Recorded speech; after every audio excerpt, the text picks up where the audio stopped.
process tonight. Many of you see a lot of familiar faces out there. Many of you are veterans of this process, but it's always worth a reminder. If you wish to speak on matters relating to a specific article, first we get a motion and a second for that article, then we speak about it, then we comment on it, okay? That's for the first 6 for which we need to take a motion on. Please raise your hand and wait for the moderator to recognize you. Do we have a microphone that the audience uses tonight, or are they just, nope, okay. So you can just stand at your seat, speak nice and loudly though, so we can all hear you clearly. When you rise to speak, especially if it's the first time, please state your name. That is for the benefit of Riley, who's taking the minutes, the benefit of me, even if I know you well. Standing up here, I might space out and forget your name, etc. So please introduce yourself for the benefit of all of us. Do not speak unless recognized, and please direct all questions to the moderator. And then we will figure out who can best answer that question. There should be no banter between members of the audience. There also should be no banter between members of the front table here. Just kidding. We keep this a fairly formal process. Once discussion on a warrant article has been completed and we have moved on to the next article, we will not go back. Individuals have joined us online. They are observers only tonight.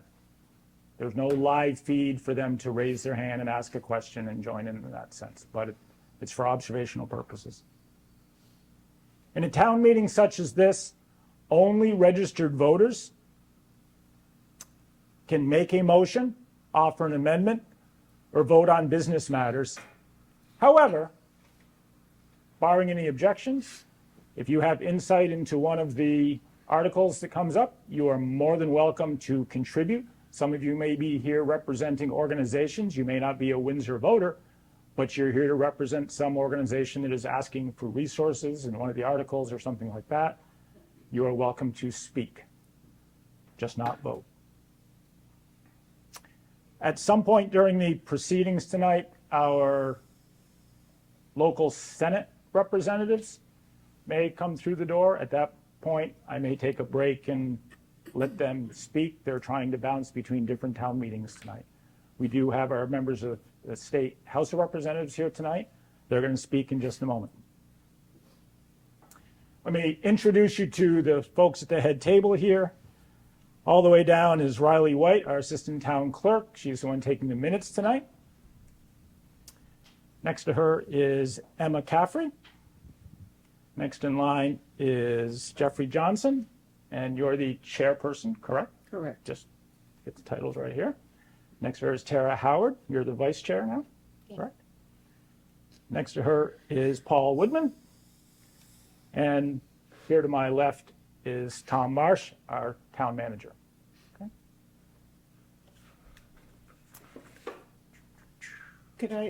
Could I note that we have another select board member Yes. online? Selectman Ryan Palmer Yes. is present. He is online because he is away in Kentucky or some other far off place doing some training. So, but he is with us. I would now like to recognize Windsor District 1 representatives, Elizabeth Burrows and John Bartholomew, who represents Heartland, West Windsor, and Windsor. If you would like to step forward and share with us the state of the state, as we're, you may use the podium if you'd like. Yep. Good evening. Another year's gone by already. And I think I can speak for both of us in that it's such an honor to be representing you in Montpelier. It's surprisingly, we're already almost halfway through the legislative session. It's going by really quickly. We prepared a semi-annual, a mid-session report. And rather than printing it like in the past several years, we've done it electronically because there's so many, we have 14 money and policy committees in the House, and there are just so many things going on. And trying to figure out which things you might be interested in and fitting on 2 sides of a sheet of paper didn't make sense. So we just put all the articles up there, And we sent it, I sent it out on the listserv. I believe Tom's going to put it in the newsletter, and there's a QR code that can take you right to the report, and you read the articles that are of interest to you. This biennium, last biennium I was in the Transportation Committee, now I've switched to the Environment Committee, and I've got to say, as important as transportation is to Vermont, I'm really enjoying hearing about beavers and coyote and water issues than paving projects. I'm also on the House Committee of Rules, and Representative Burrows is on the General and Housing Committee. The main focus of the legislature, it seems like all we're talking about is education and education finance and taxes. That's not a big surprise. And I'm very fortunate to have a district mate who is really into education and been serving on school board, and she knows so much more than me. We're doing a tag team thing this evening, and she's going to talk about education. All right. Oh, Jill. okay. Well, it's been something of an all hands on deck in our legislature about education so far this session. We have, of course, the House Education Committee, which just received I think, 174-page proposal for bill from the governor this past week. So they're really trying to digest it as quickly as they can and take testimony on it. But as they only received it this week, they've also been working on other things. But we also have lots of other committees coming at education from different angles. All of the proposals about education have three basic threads to them: finance, governance, and structure. And the House Education Committee has been working on governance and structure, but Ways and Means has been working on finance, looking at the education funding formula, and also, I think last year I tried to do a big campaign urging people to look into income sensitivity. The Ways and Means Committee is looking at a different way of setting the income sensitivity rate, because last year it was low when it shouldn't have been. So they're looking at that. And then they're also looking at a funding formula that would set one amount for every student in the state, and then individual districts could add more. I think it's kind of a return to pre-Brigham, but tinkered with so that it doesn't defy the order of the Brigham case. In the House Agriculture, they are looking at, and Ways and Means are also looking at some of the drags on the education fund. In agriculture, they're looking at updating the current use program, which has never been updated, and which is also, it's paid for through the education fund, so it actually costs quite a bit of money. Let's see. The Commerce and Development Committee is looking at the structure of career technical education, and also they're also looking at ways to increase the pipeline of the building trades workers, because we lost a lot between 2008, the 2008 crash, and now apparently many of the workers we have are focused on high-end building, and we need workers who can do the rest of the spectrum of building. Even the Healthcare Committee is trying to pitch in on education. They are trying to lower costs by using reference-based pricing. We haven't heard a whole report on what that is, so I can't give you more details other than it's supposed to lower the cost of healthcare. And then I serve in the Housing Committee, and we've been working on addressing permitting and appeals of permitting, and also we've continued to expand programs for first-time and first-generation homebuyers, and supporting middle-income buyers, and supporting eviction diversion programs. And then one thing that I wanted to mention for Sheriff Palmer is that we easily passed out a survivor benefits bill last week. And last year we passed out the same bill out of the House of Representatives. It died in the Senate because of a irregularity in the way that it was presented to the Senate, but it's expected to sail right through this time. That's all like that. That was a lot, sorry. I did want to mention that obviously education and education finance is really on everyone's mind across the state. And the speaker wants to make sure that people are heard everywhere. So she's put together a survey, and I'm hoping that some people, I have another QR code. And by the way, I can send you links on, our email is really easy to find. If you go to the legislative website, you don't even have to remember our names. As long as you know what town you live in, you can find us and send us email. I'll send you a link to our mid-session report as well as the speaker's survey. And these will be compiled, and the information will go to the appropriate committees to figure out what Vermonters want. So it's important that we get some feedback. And the stuff that's pertinent to our towns will be shared with us. So that will be very helpful. I wanted to mention a couple of things. Well, one thing our committee is working on is, people know what PFAS chemicals are? Oh, yeah. Perfluoroalkyl and polyfluoroalkyl substances. And we're really working on a bill that's going to expand some of the products where these occur. These are notoriously known as forever chemicals because of their persistence in the environment, and there are thousands of them. And they become commonly used in all kinds of products like artificial turf, carpet, rugs, cleaning products, cookware, cosmetic products, dental floss, fluoride-treated containers, food packaging, incontinency protection products, juvenile products, menstrual products, ski wax, and furniture. So, and these things are pretty nasty because they're clear human health effects, such as cancer, reduced fertility, developmental effects in children, and endocrine and immune system disruption. So we're working on a bill that's going to expand the number of products that are going to be eventually banned that contain these products. Another thing I want to mention, the challenge that's really facing is climate change. And this obviously has a huge implications for our economy.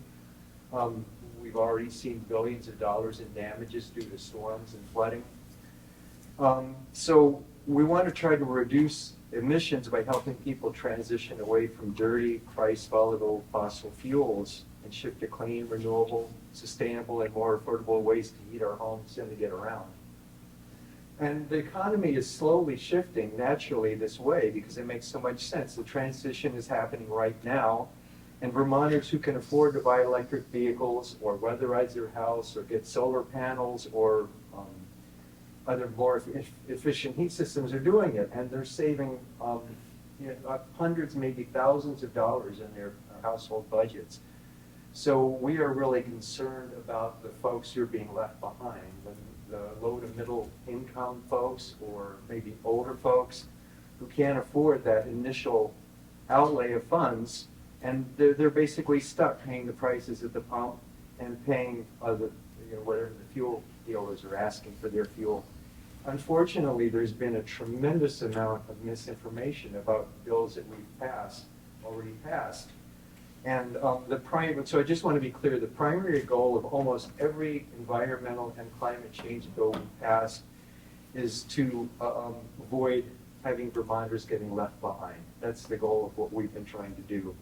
And I just want to say it's really frustrating to me because the governor now is trying to, he's having people introduce bills that roll back almost every progress we've made. So it's going to be a challenging session, that's for sure, and we can look forward to some really spirited debate in the upcoming weeks.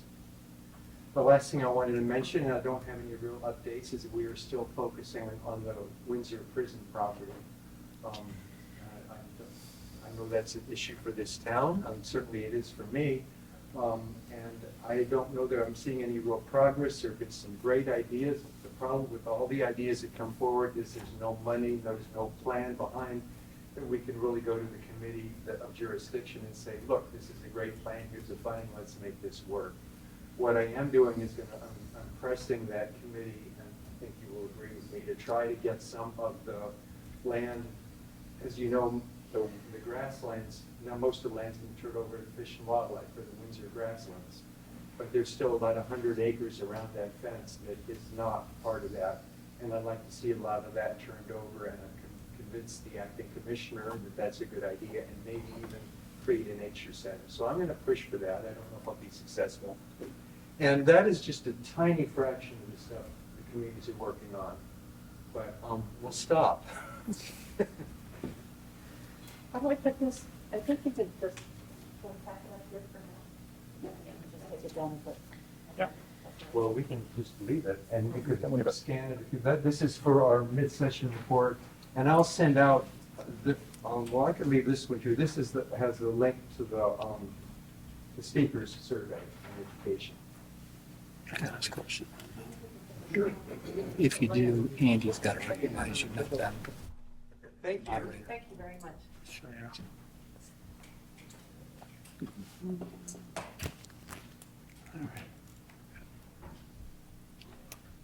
I believe I've seen a notice that you're hosting or at least you're hosting a meeting, a morning meeting here later on in March. If people want to engage with you in person and ask you questions and talk, that's coming up on the 21st maybe or something. 20. Okay. So, That's one of the senators. because this is. So we'll be there as well as at least some of our senators. So there are many ways to try to connect with our representatives. So I ask you to take advantage of that. All right, moving right along. Our primary business of the evening. Unless there are any objections, I will read the warning by title only. Hearing no objection. The legal voters of the town of Windsor, Vermont, are hereby notified and warned to meet at the Windsor Welcome Center, 2 Railroad Avenue in said town, with a virtual attendance option via Google Meet at 7 p.m. on Monday, March 3rd, 2025, to act on Articles 1 through 6. A public informational hearing follows to discuss Articles 7 through 25. Actually, it's 22. I shouldn't have updated. There's only 22 articles, right? 22. Typo on my part. Sorry. 22. 22. Which shall be voted on by Australian ballot on Tuesday, tomorrow, March 4th, 2025, at the Windsor Municipal Building, 29 Union Street in said town. Polls open at 9 a.m. Close at 7 p.m. Article 1. Shall the town vote to collect its taxes on real property by the town treasurer, with payments to be made in 2 equal installments on or before September 9th, 2025 and February 10th, 2026. Any installment not paid within 60 days of each due date shall bear interest of 1% per month. After April 13th, 2026, an additional collector's fee of 8% on the unpaid balance shall be charged, in accordance with 32 VSA 1674. Any unpaid installments after May 15th, 2026 shall bear interest of 1 1/2% per month thereafter. Do I hear a motion to adopt Article 1 for discussion? Mr. Brown, do I have a second? A second? A couple of seconds. Is there any discussion on Article 1?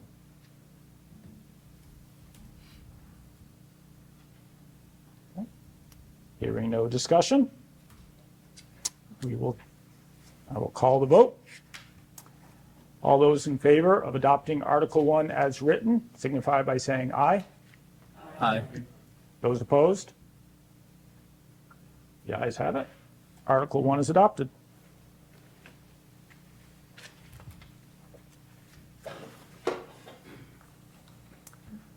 Article 2.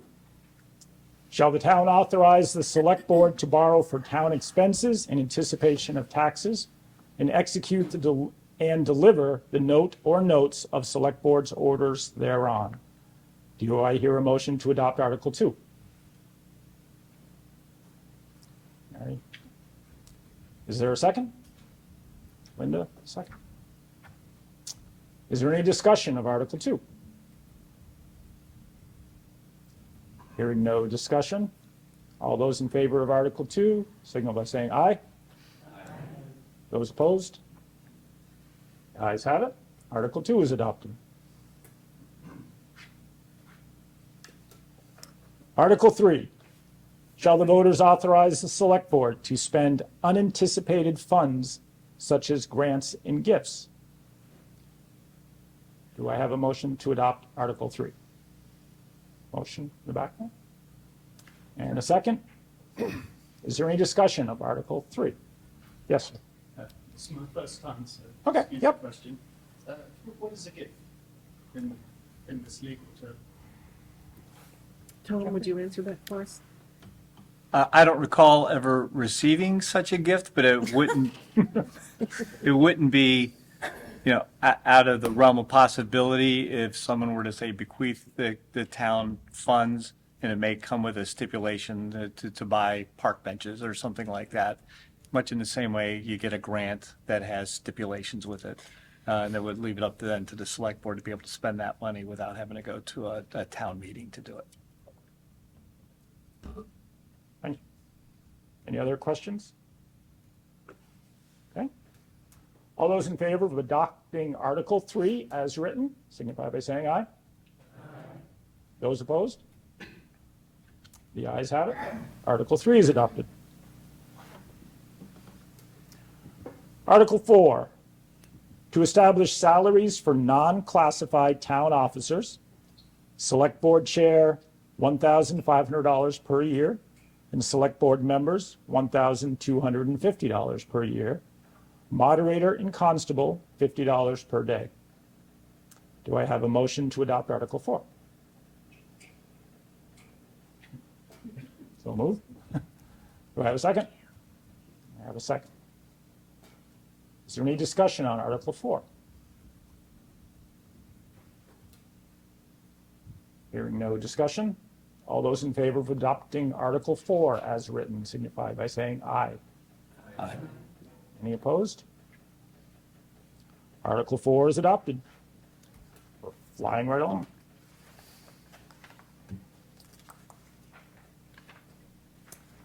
Article 5, to act on reports of the town officers for the past year.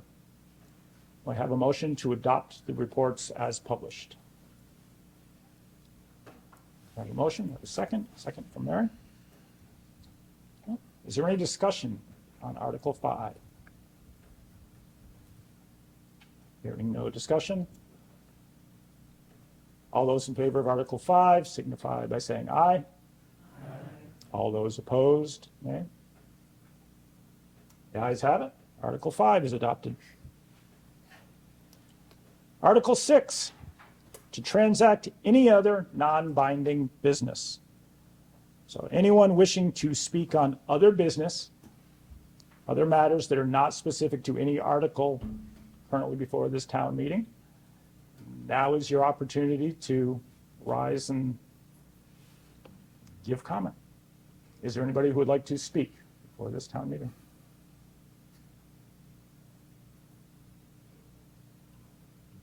I guess not. I don't want to rush you, but. Okay. We will move on.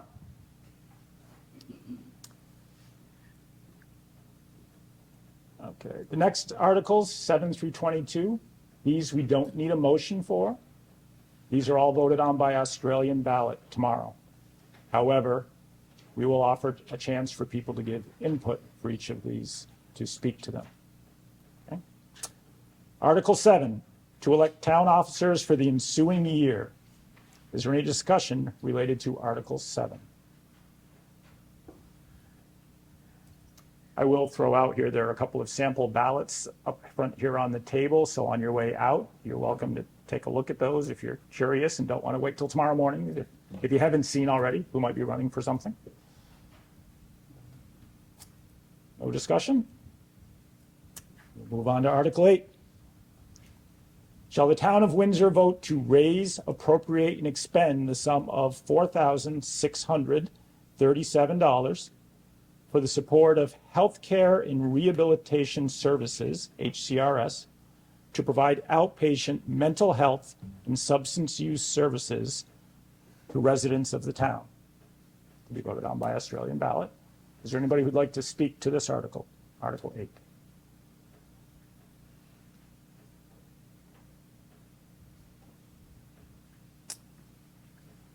Hearing nothing, we shall move on to Article 9. Shall the town of Windsor vote to appropriate the sum of $15,000 to the nonprofit assisted living facility known as Historic Homes of Runnymede to support the continuation of the Meals on Wheels program and allow us to continue to serve the town of Windsor community? To be voted on by Australian ballot.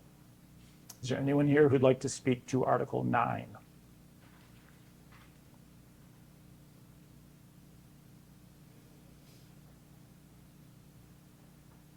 No one? Okay. We will move on to Article 10. Article 10, shall the town of Windsor vote to raise, appropriate, and expend the sum of $8,000 for the support of Mount Scottney Hospital and Health Center to offer free programs to help residents of the town afford necessary health services, learn skills to manage chronic diseases, focus on wellness in the family and community, and provide transportation to residents of the town. This will be voted on by Australian ballot, but if somebody would like to speak to Article 10?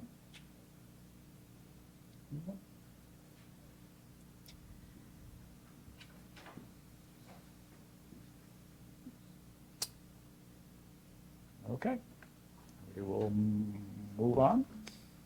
Let me know if I'm going too fast. But. Article 11. Shall the town of Windsor vote to raise, appropriate, and expend the sum of $3,000 for the support of Public Health Council of the Upper Valley to provide free community flu vaccine clinics, improve access to services for older adults, and ensure core public health services like emergency preparedness and addressing health disparity services to residents of the town? Would anybody like to comment on Article 11? Yes.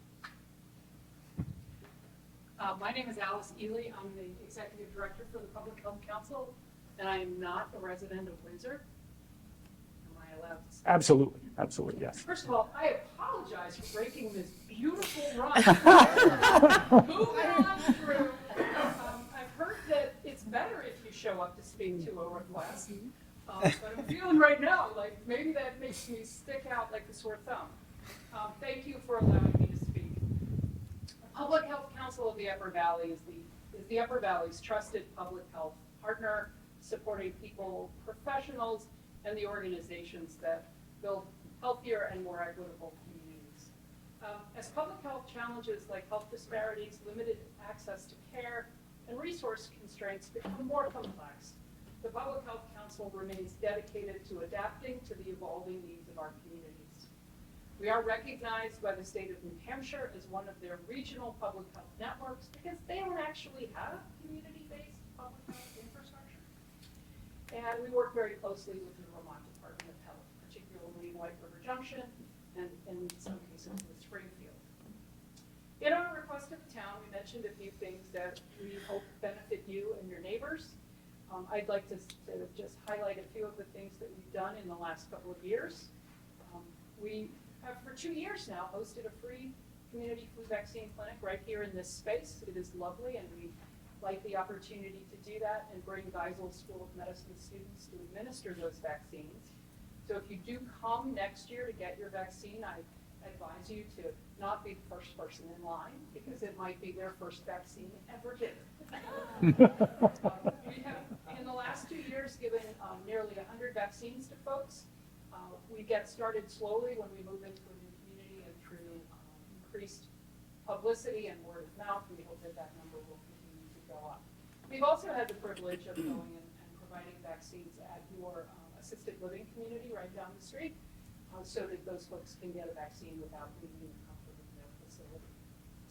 We're also serving as the fiscal sponsor for a new program here in Windsor, the Windsor Community Nurse Program. I understand they're hoping to get launched very soon with a nurse practicing in your own community. And we've been honored to be able to serve as their fiscal sponsor as they build this program and build its sustainability over time, and perhaps one day they will go out on their own. Until then, we're happy to support them. If you have any questions about the work that we do as an organization, I'm happy to answer it, but I will not take up more of your time. Yes, Can I ask a question? you certainly may. Oh, and the name is Pamela Bagby. I'm curious what the community nurse program entails. Absolutely.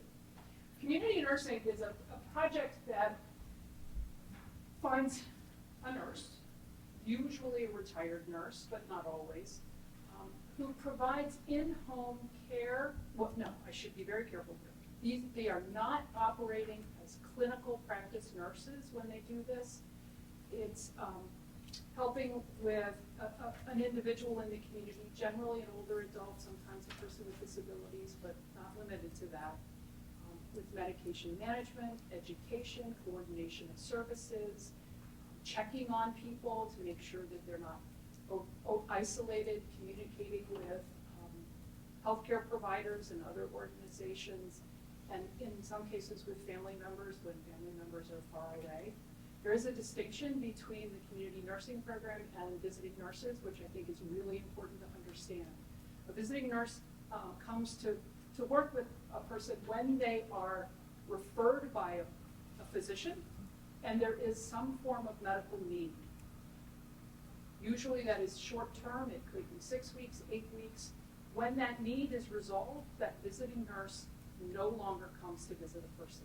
A community nurse is not there because there is a specific medical need. They are there because there's a desire to have this person supporting the older adult.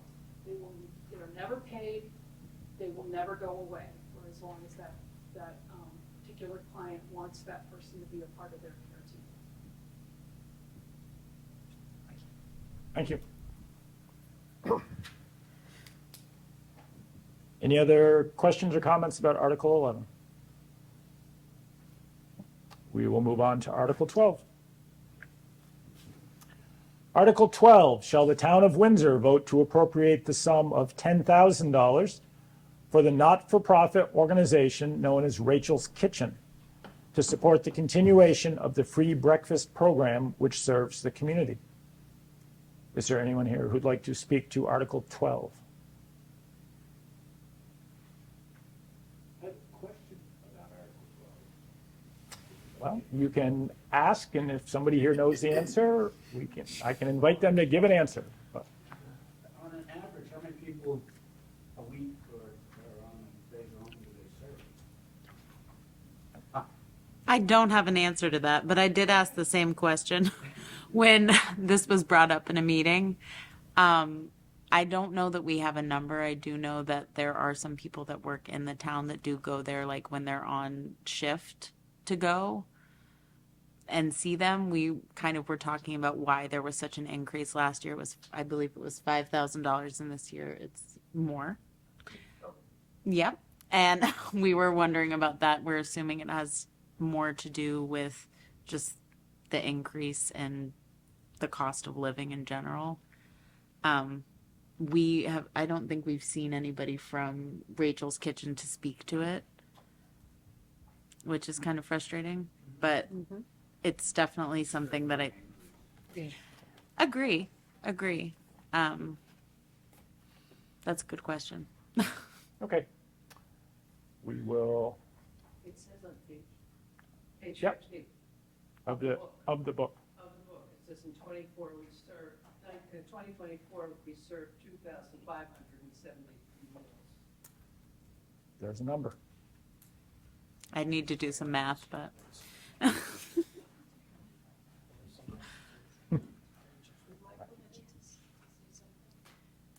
Related to this article? Sure. I don't have specific information about Rachel's Kitchen and the demand for services. I do know that food pantries and meal services throughout the Upper Valley have seen tremendous increase in demand in the last 24 months, 12 to 24 months. So a doubling in requests for funding is not out of line with sort of doubling in demand for services that I've seen in other places. Thank you. We will move on. Article 13.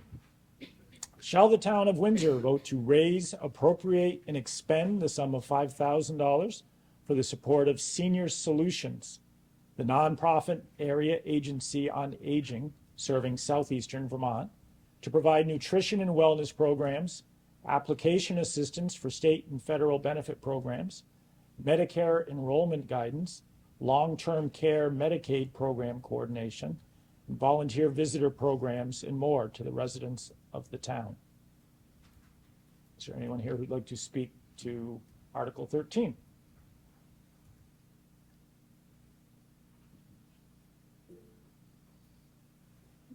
Yeah. I would just say, this is my mother who's sitting next to me, and she has used some of the services, and she's really just enjoyed getting out in the community and meeting with people through the service, and having meals at the diner where she meets with people and gets her out of the house. It's just, so it's been a huge benefit for her. I need that too. Thank you. Is there anyone else who'd like to speak to Article 13?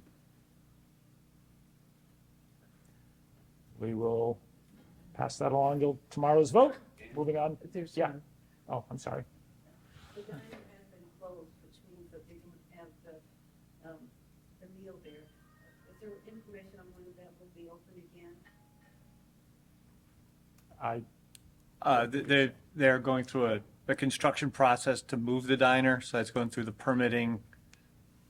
I'm not certain. What we'll say within 6 months to a year.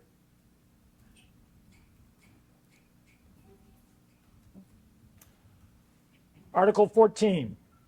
Shall the town of Windsor vote to raise, appropriate, and expend a sum of $20,000 for the support of Southeast Vermont Transit, also known as the Mover, to provide microtransit transportation services to residents of the town?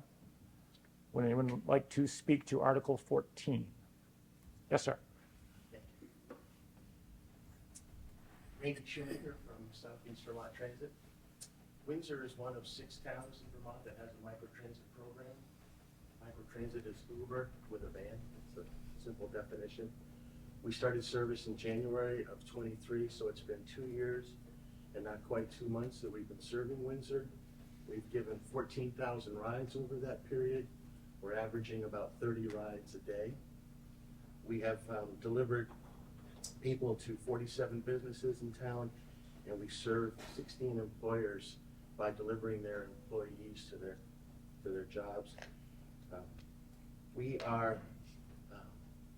We're asking for $20,000. Normally, we've been given $1,750 as a base for all of our services that we run. We run Medicaid transportation. We have vans and volunteers for elders and disabled on the other side of microtransit, which we've always had for Windsor.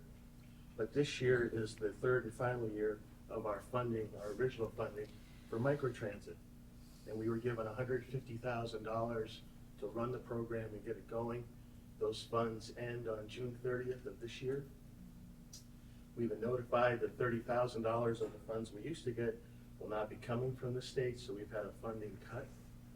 The program costs about $200,000 a year to operate, and we think that we can get about $150,000, we hope, through the state and federal government through V-Trans. Not sure, but we're working on that, which leaves $50,000 to fund. We're asking the town of Windsor for $20,000 of that.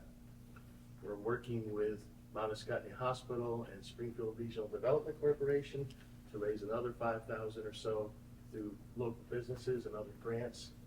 And our company is willing to go into our reserves and come up with $25,000 to fund the program and keep it going. So we're hoping that the town of Windsor voters tomorrow will continue to support the program and keep us going for another year. We really enjoy working here from day one. The support has been unbelievably great. Tom has gone out of his way to help us at every turn. We have a very close working relationship with the hospital and all the social service programs in town. And of the 6 programs, this was the second and arguably one of the very best in the state. So hopefully you'll join us in continuing to support it. Thank you. Would anyone else like to speak on this article? I do. Yes. I'm from Windsor on Air, and I helped the mover make a little video to support this funding request. And I got to ride in the mover with one of their folks, and we picked up a few people, and they all said it was life-changing for them. So it was a moving mover for me. So I say it's a wonderful thing from being with those folks. It was great. Would anyone else like to speak on Article 14? Yes, Yeah, I know I've done both. that's okay. Go ahead. My husband was in a wheelchair, and the mover was. It was the way we could get him to doctor's appointments. It was really hard for me to move him from our car and move the wheelchair and things like that. So the mover really did. It really filled a need that we had, and you don't know when that's going to happen. You know, somebody in the family falls and breaks a leg or something, or in a wheelchair. They had a lift there, you know, that would lift up the wheelchair, and they would strap them in. So it was a life-saving thing for our family. Thank you. Yeah. I'd like to make a comment. My name's Ann Roy. I work for assisted living. I've been in healthcare for 48 years. And we do deliver to our residents with our own van, but we struggle for appointments for some of our other residents that we cannot do. We even have to come some as far as up to White River to get them to their appointments. So I think it's great what Windsor has done in trying to help these residents get to their appointments, to their jobs and everything else. So I highly support it. Thank you. Anyone else? We will move on. Thank you. Thank you. Thank you. Article 15. Shall the town of Windsor vote to raise, appropriate, and expend the sum of $4,000 for the support of Special Needs Support Center of the Upper Valley to provide services to the residents of Windsor? Is there anyone here who'd like to speak related to Article 15?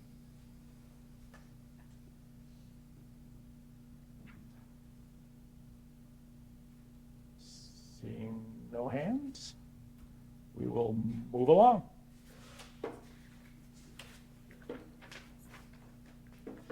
Yeah, you had a hand online, I don't know if you're allowed. We are not. Yeah. Sorry.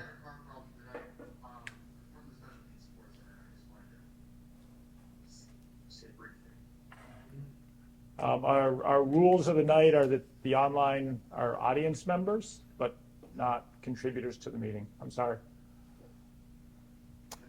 Article 16. shall the voters of the town of Windsor vote to raise, appropriate, and expend the sum of $20,000 for the support of the Windsor Cemetery Association to provide services to residents of the town. Would anyone like to speak to Article 16? Yes.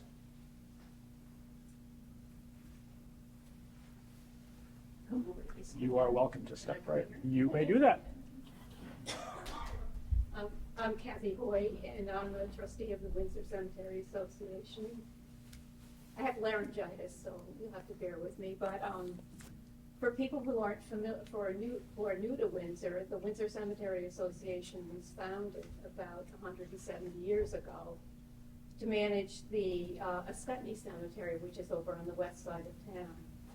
And it's the only, it was founded at a time when the original town burial grounds was starting to fill up. And it's the only non-denominational cemetery in town. Right now, there are about 4,000 burials there, Windsorites. Some of the names you'll recognize of people that are buried there. There's Maxwell Everts and his family, and Frank Cohn, who founded the Cohn Machine Tool Company. George Gridley, who was one of the main founders of the Windsor Machine Company. And then Dr. Waterman and Dr. Valentine founded the original Windsor Hospital. So it's a very historic cemetery. And Henry Steele Wardner, who wrote the well-known history of Windsor, is also buried in the cemetery. And then hundreds of veterans dating back to the Civil War and who served in all wars from Windsor. We're asking for the same amount of money that we did last year, which is $20,000. And this year we're facing a lot of expenses. One of the big expenses is the number of trees that are dead and dying and have fallen down and need to be removed. And the average cost for getting rid of one of those tall pine trees is around $3,000. So we're budgeting very carefully and trying to assess which ones need to go first. One of the major concerns is having them fall on headstones, and we've had that happen in the last couple of years. And then it's up to the owners of the headstones to do their own repairs. And that's another thing we'd like to begin doing, is to do some headstone repairs. Another thing that needs work are the roads. If anybody's driven through the cemetery in a small car like mine, I drive a Honda Fit, and I have to get my wheels kind of over on the edges of the road so I'm not bottoming out. And we just cleared a new area. We're running out of space, so we cleared a new area which is about 1/4 of an acre on the western side of the cemetery, and we'll be hiring a surveyor to mark out new lots this spring. And we're really grateful for the town and Tom Marsh, who's been helping us a lot with some of the work. And we're also very grateful for the voters of the town of Windsor who've supported us for the past however many years. And we're just hoping that the voters will continue to support us and vote for the cemetery, for Article 16. And if you have any questions, I'd be happy to answer. No questions. Thank you. Thank you. Kathy, I have one. Jeffrey? Is there a fee to be buried there? Yes, there is. Okay. Yeah, for the graves. Okay. Yeah. You want to, And I so don't that, have the details with me tonight. but- okay. I just didn't know how a person went about doing it. Yeah. Yeah, just call us. We'll fill you in.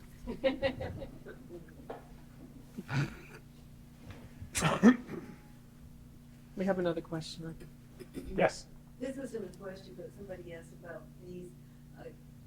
My husband was buried in these cemetery, and we paid for the plot or the grave yes, and we paid a fee for so I have a deed that is for the plot with the grave yes, and I paid for that. So I think that's the fee that they charge. charge.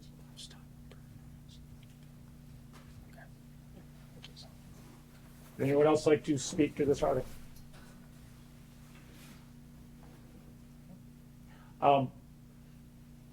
Step out of my moderator role just for 30 seconds here and say, there also is a committee, in case anyone's interested, that's been investigating green burials in relation to the Ascutney Cemetery, as well as maybe other cemeteries around. So if any of you have kind of heard of that and curious about that, I know there is a committee that's related to that. It's been meeting with the trustees of the Cemetery Association, et cetera.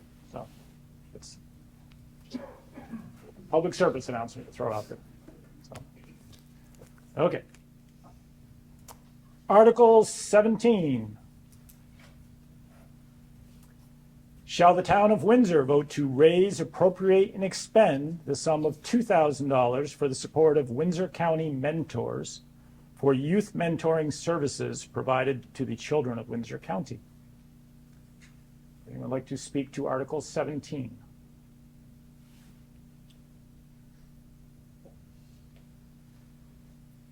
Yes.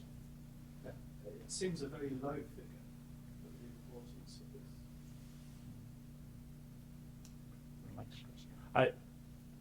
My only response to that would be, it is Windsor County, so they're asking for similar funds throughout Windsor. This is not an organization that is just Windsor. Can I get the name? What's your name? What's your name?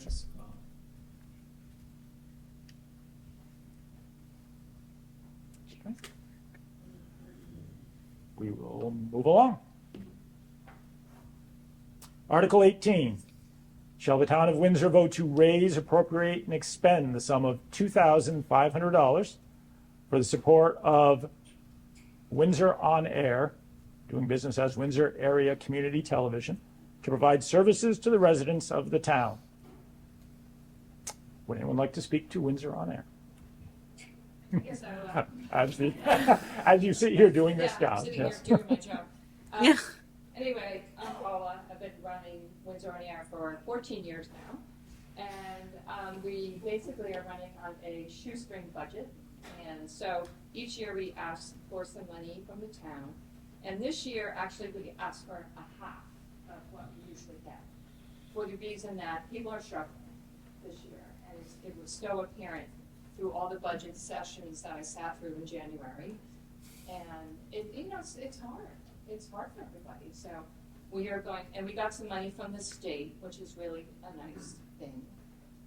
So we are asking for less, and I hope everyone supports us, because in the past everyone has. I think we do a great service for the town. Anyway, thanks. Thank you. Would anyone else like to speak to this article? Yeah. Excuse me. I'll say a few more things. I'm Davis McGraw. I'm on the Windsor Air Board. I think Paula, spelled out that we are asking for less this year for the reasons that she outlined. I just wanted to kind of go into a little bit of what Windsor on Air does. I mean, obviously Paula is here right now reporting this meeting. Municipal meetings, school board meetings, all sorts of local events. Tom's Great Around Windsor series, the Humane Society. There's so much good content that Windsor on Air puts out there. Largely, I will say, I give Paula tons of credit for the amount of legwork she puts in, but we also have other folks who work at the station. We have other volunteers. Sometimes board members will show up at the camera if you ever see me around. It's a really, really great service that we have through Windsor on Air in this town. It's really, really important to fund it. It makes information that much more accessible, because it can be hard to kind of tack down all these things. But without a service like Windsor on Air, for folks who can't be in spaces like this in person, a lot of the information happening would just be lost. So, yeah, fantastic organization. Please support it. Thank you, Davis. Would anyone else like to speak to this article? Okay. We'll move along. Article 19. Shall the voters of the town of Windsor vote to raise, appropriate, and expend the sum of $97,168.06 for the support of the Windsor Public Library? Yes. Jacqueline Carty. You're welcome. Just, yep. My notes here. I'm Jacqueline Carty, President of the Board of Trustees for the Windsor Public Library. I'm happy to be here with you today asking for your support on Article 19 tomorrow. A couple of things I wanted to say about the dollar amount itself. As we've discussed here previously on other articles, we know the financial climate is tough for a lot of our community members. So our request is flat from last year. We did not increase our request. We also did not put forward a request for our building maintenance fund, which we tend to do and have done in the previous years. So there's only one request from the library this year, and it's the same dollar amount that we requested last year. So I'm going to go into some statistics for you. Our request represents about 75% of our operating budget. The remaining 25% we fill through fundraising. We have about 1,111 members of the community with library cards. That's about a third of our population. But you don't need a library card to use some of the features of our library, like reading the newspaper, magazine, using the computer, the copier, the Wi-Fi. So we have many people that use the library who don't even have a library card. Looking towards the history of the library has been serving Windsor since 1886, so almost 140 years. And the building itself, where the library is today, was opened in 1904, so over 120 years ago. And the trustees are really stewards of the library and the building, so our goal is that 100 years from now, that the library and the building are still thriving. Moving forward, so the library has grown in size and use in the last 100 years. Some of the services we offer are museum and attraction passes, a seed library, and then I have information from information from our director that I'm going to read here. So she said, during the summer heat waves and after winter storms, the library is frequently full of folks cooling off, warming up, charging their devices, and using Wi-Fi. So we are celebrating the stories of Windsor. We received a $4,000 grant for the program from the Vermont Arts Council, and we're currently collecting stories. So if you live or work in Windsor, please go to our website or visit the library. We'd love to have your story. In 2024, the building repair, the fund, the one I just mentioned, and our ARPA funds were used to install a handicap door opener.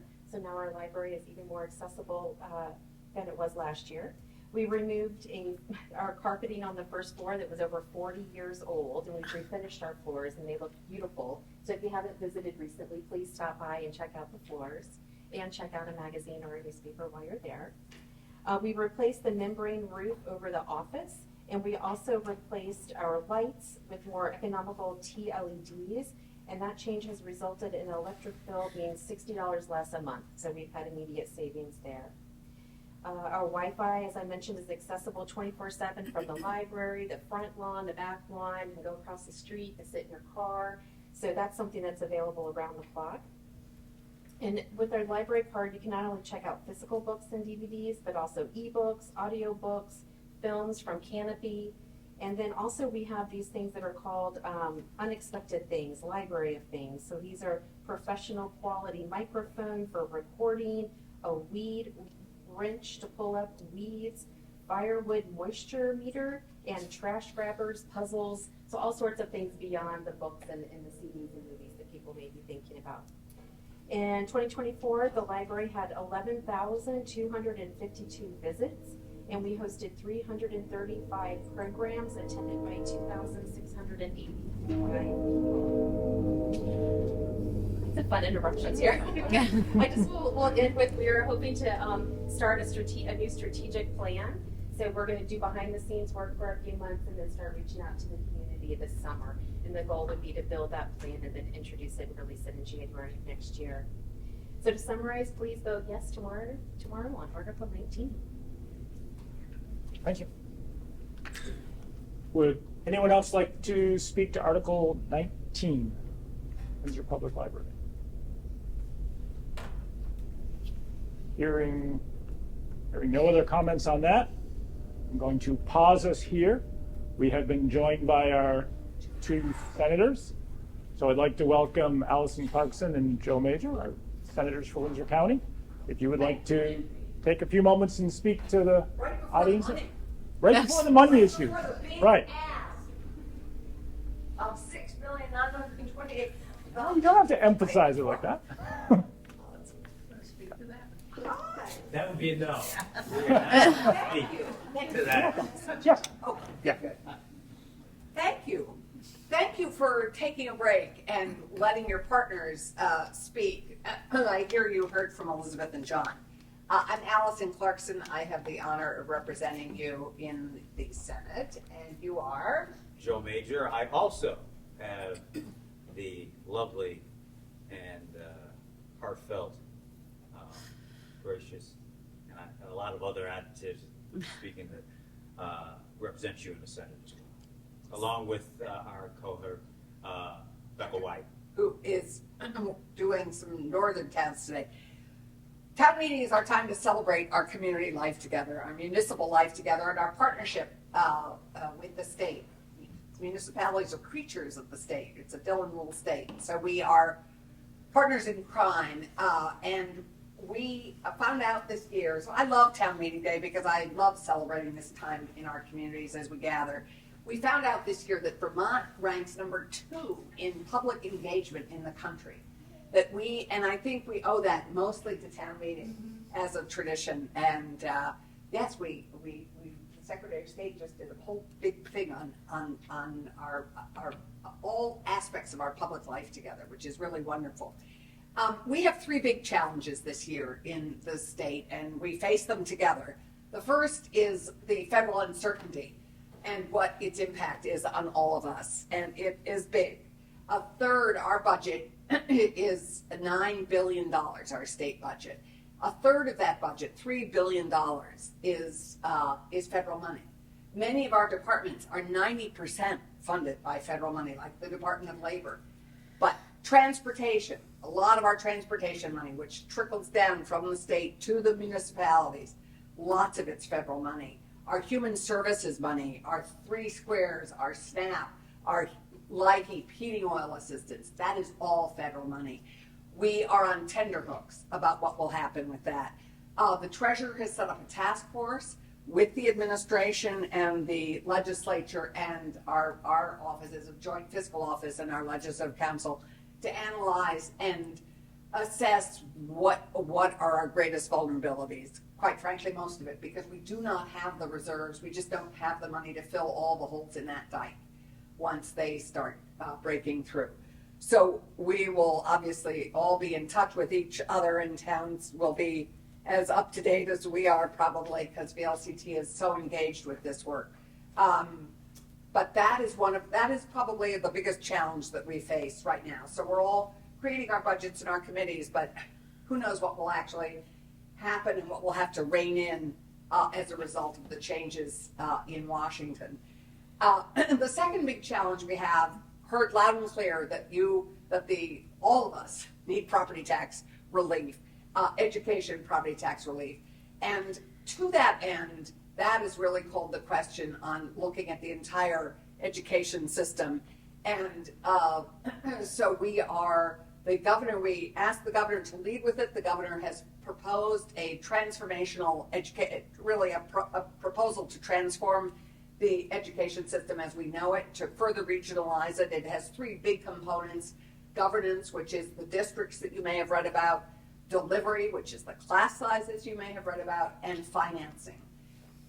It's a huge proposal. We're not going to get to it all this year, but we are committed to providing tax relief. Even if we don't change the entire formula, we will provide tax relief, even if it's a stopgap measure for 2 years, until we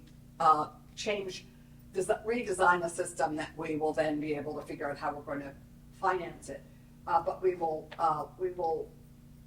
have property taxes relief this year. And then the third big thing, of course, is our committee work. And I'm chair of Senate Economic Development, Housing and General Affairs.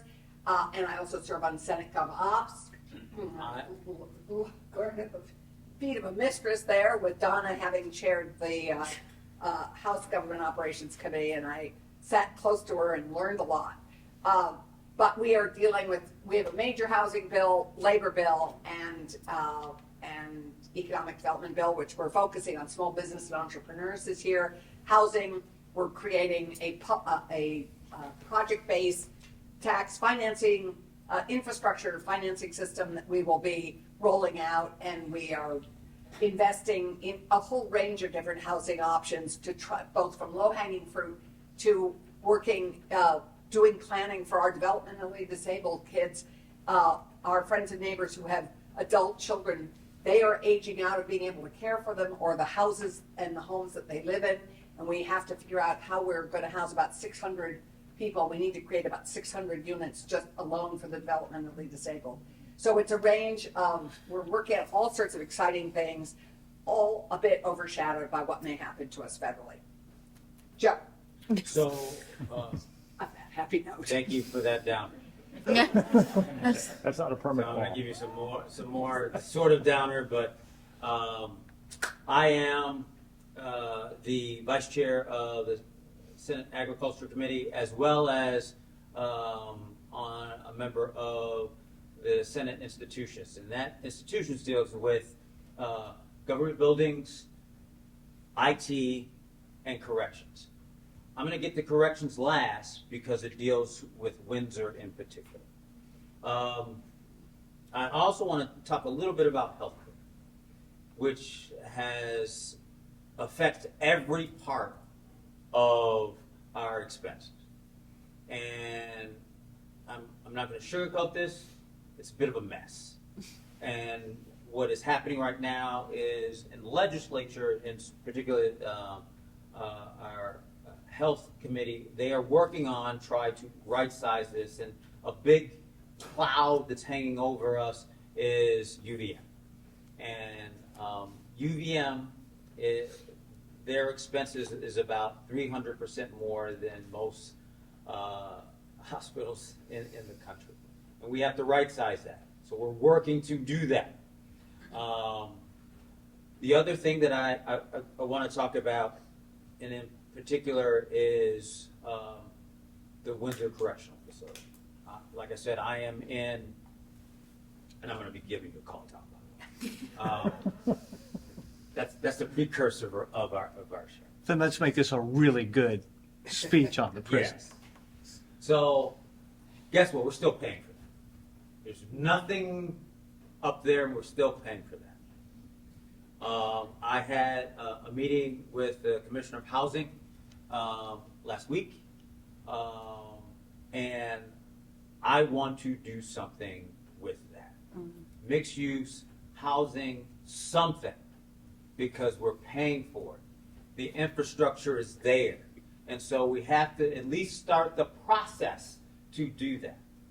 Now, as a lowly freshman senator, but my power isn't that, but it's in my district, it's in your community, and it's something that we have to do because we're still paying for it.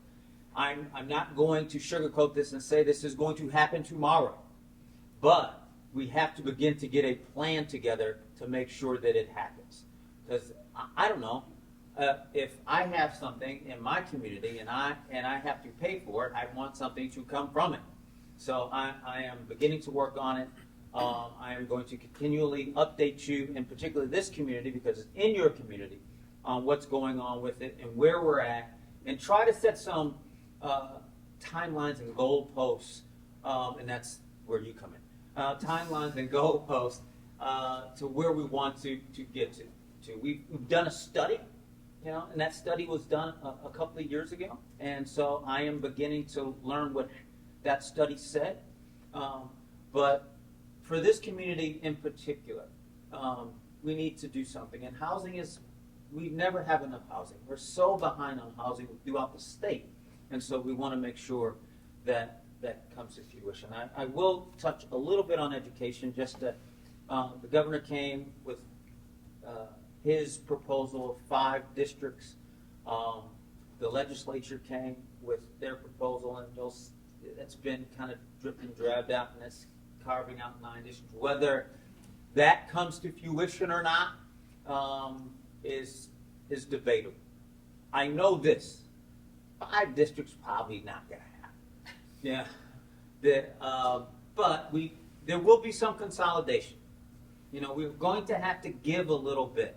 You know, and I think there are a lot of small rural communities that are fighting this because I'm going to say something that when I first came here, I learned that I was a flatlander. And so, not being a native of Vermonter, one of the things that kind of took me back a little bit was Vermont is very provincial, and that's one of the great things about Vermont because it cares about our community. But it's also a little bit of a detriment because we think of, well, it was good enough for my grandfather, and it was good enough for my grandmother, and their parents, and our parents, and me. And sometimes that has the tendency to have us stagnate a little bit. And so I'm a fresh set of eyes, and coming from some place that's not here, I said, well, maybe we can try this. And that may work in some instances, it may not in others. But we're going to work to make sure that we have some changes in our education. It just has to come because it's becoming unaffordable for our homeowners here, and we want to make sure that the one thing about Vermont is, quite frankly, our affordability has gotten a little bit out of control, and we want to rein that in a little bit. And so when you sit down on April 15th every year, you say, wow, it's okay. It's not so bad, you know. So we're gonna try to do that. So I'm like most politicians, talk way too much. And I'm going to stop here, but I think probably more than anything, we want to make sure that we do right by you. And I say that, please, if I do something right, do something wrong, if I do something that you just, I want to know more information about it, email me. jmajor at ledgestatevt.us. Lots of dots in there. .us, or you can just go to the website, look me up, and do that way. And that's important too, because I need to hear from you. I need to know what's on your mind. It's important, whether I do right, wrong, or just something that you want to learn more about. And Allison has taught me something that I have learned to do, and that is answer emails. And I will say, I may not answer it in 24 hours, but I will promise that I will get to your email eventually. It may take 72, but I will get to your email, and I will make sure that I respond to you. That I promise you. And so thank you, and thank you for me pontificating for just way too long. Thank you, Windsor. Thank you. Thank you, Andy. Thank you. Welcome. Thank you, Select Board. Good to see you. And I'm serious, Tom. I'm going to give you a call. So far, that was okay. Okay, that's okay. That's all right. You didn't say you weren't going to pay your sewer bill, so. Actually, already done. Text and done. There you go. Beautiful thing. Thank you. All right. Thank you, guys. Thank you. All right, moving right along. Article 20. Shall the town of Windsor vote to raise, appropriate, and expend the sum of $3,000 for the support of Windsor Historical Society Incorporated to provide services to the town of Windsor? I believe, I figured you. Mike Welker. All right, we'll be brief. Mike Welker, I'm the Secretary-Treasurer of the Historical Society, also known as Windsor, Vermont Historical Association, WVHA for short. This is our 6th year on the ballot. We've asked for flat funding every year, which is the $3,000 you see in front of you. A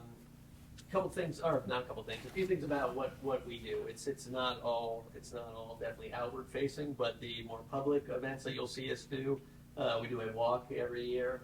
We've rebranded a couple times, but it's a walk through Windsor history is what we call it. This past year was our 4th edition, and we actually toured Windsor's churches.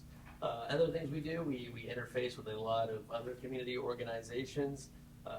This past year was a big anniversary for the Alumni Association, 125th, I believe it was. So we worked with them during Alumni Weekend. We've also worked in the past year with the Windsor Fire Department, kind of served in a advisory / consultant type of role, advising them on their preservation and storage. So again, just a few examples. There are certainly more of what we do at the Historical Society. 2025, which obviously we're in that current calendar year now, we have a pretty big event coming up. We're celebrating the Lafayette Bicentennial. That's a statewide event. There's actually a marker in front of the Windsor House from it'll already be 3 years ago when this happens, commemorating his visit. But the event actually starts in Windsor, retracing his entire journey from 200 years ago. And we're working with other local historical societies. It ends in Montpelier on day one and then gets all the way up to Burlington. So kind of a very cool public event that you'll see us be participating in this year.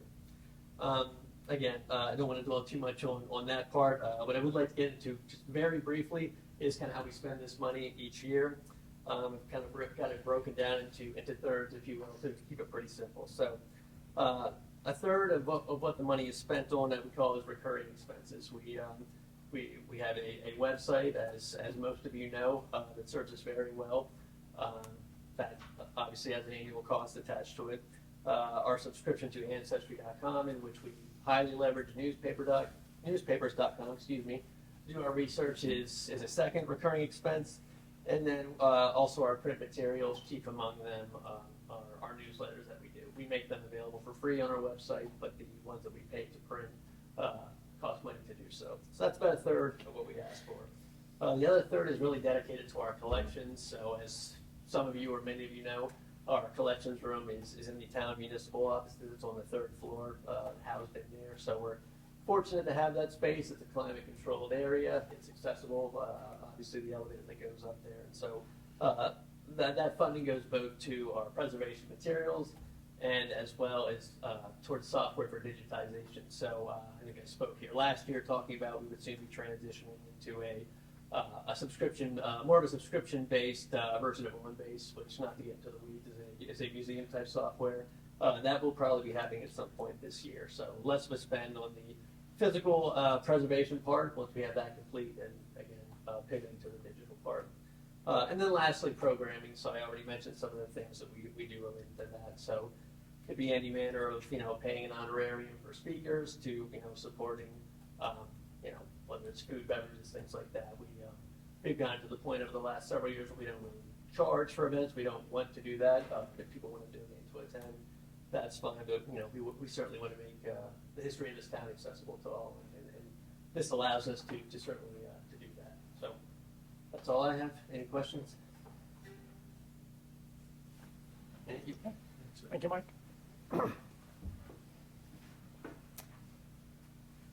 Any other comments about Article 20? Moving on to Article 21. Shall the town vote to appropriate $6,928,614 to defray the general expenses of the town for the fiscal year 2025-2026? $5,033,721 shall be raised by taxes based on the rate on the dollar on the grand list, subject to such increases that result from other Australian ballot articles. Would anybody like to speak to this article or ask a question about this article? This is the town budget, for lack of a better word.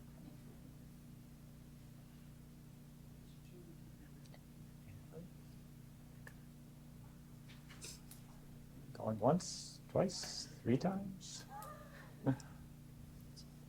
Anybody on the board? No? Okay. We will move that on to the vote tomorrow. Article 22. Shall the voters authorize the select board to borrow amounts necessary to finance approved capital budget items through means of a loan of 5 years or less? Would anybody like to speak to Article 22? I have a question about it. Sorry, Jeff White. How much do we have in the capital fund right now?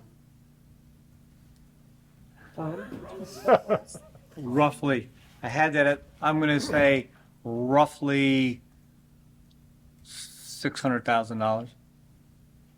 We're still trying to apply a little money every year to that.